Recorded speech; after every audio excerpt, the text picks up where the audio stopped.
পালিয়েও রক্ষা নেই পুষ্পা, সপরিবারে পড়শি দেশে গা ঢাকার ছক বানচাল। নেপাল সীমান্ত থেকেই গ্রেফতার জাহাঙ্গীর খান, পালা বদলে পরেই পগার পার।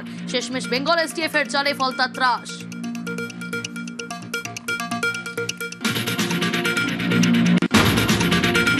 বর্ষার এক মাস পুষ্পার কারাবাস, জুলুম, জবরদখল, তোলাবাজির পর ভোট কন্ট্রোলের ভুরি ভুরি অভিযোগ। হুমকি হুঁশিয়ারি, সন্ত্রাস থেকে ইভিএমে আতর, লম্বা চওড়া কীর্তির তালিকা। এবার জাহাঙ্গীরের গ্রেফতারিতে বাঁধভাঙা উচ্ছ্বাস ফলতায়।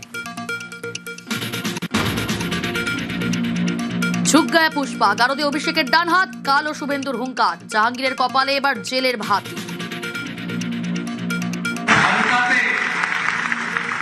যেভাবে ছিন্নমূলের অবস্থা হয়েছে, পুষ্পা ঝুঁকে গেছে বলেছিল, ঝুঁকতে ঝুঁকতে পুষ্পা হারিয়ে গেছে। দিল্লিতে ইন্ডি জোটের বৈঠকের দিনে তৃণমূলে বড় সড় ধাক্কা। বিধানসভার পর এবার জোড়াফুলের সংসদীয় দলেও ভাঙন। রাজ্যসভার সাংসদ পদ থেকে ইস্তফা শুভেন্দু শেখর রায়ের, ছাড়লেন পার্টিও। আজই কি পদত্যাগ আরও এক ঘাসফুল এমপির? জোরালো জল্পনা। মমতার ছবি কেনা থেকেই তৃণমূলে দুর্নীতির শুরু। ইস্তফার পর ডেলো প্রসঙ্গ তুলেই চাঁচা ছোলা তোপ শুভেন্দু শেখরের। কোনো আদর্শই ছিল না বলে তুলোধনা, মানুষের সঙ্গে পার্টির যোগাযোগই ছিল না বলেও তোপ। কালিম্পংয়ের ডেলো পাহাড়ে সেখানে চিটফান্ডের মালিকদের সঙ্গে বৈঠক হচ্ছে। তো করাপশন তো শুরু তখন থেকে। এই দলে তো কোনো আদর্শ কখনোই ছিল না, একটা কর্মসূচি ছিল। এই ভ্রষ্টাচার বা দুর্নীতি একটা প্রাতিষ্ঠানিক চেহারা নিল।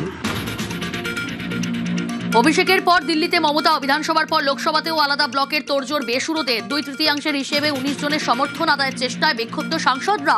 নাম প্রতীক হাতছাড়ার শঙ্কার মধ্যে ইন্ডি জোটের বৈঠকে তৃণমূল নেত্রী। দল বাঁচানোর জন্য মমতা ব্যানার্জির ইন্ডিয়া জোটকে প্রয়োজন হচ্ছে।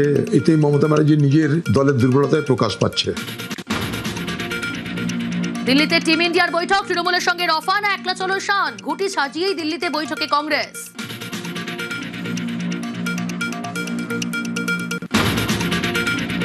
স্বরূপের পর এবার কি অরূপ? মেসি কাণ্ডে বাড়িতে নোটিশ দিয়ে বিধাননগর দক্ষিণ থানায় আজ তলব। সময়সীমা পেরোলেও এখনো গড়হাজির। এবার কড়া পদক্ষেপের সম্ভাবনা।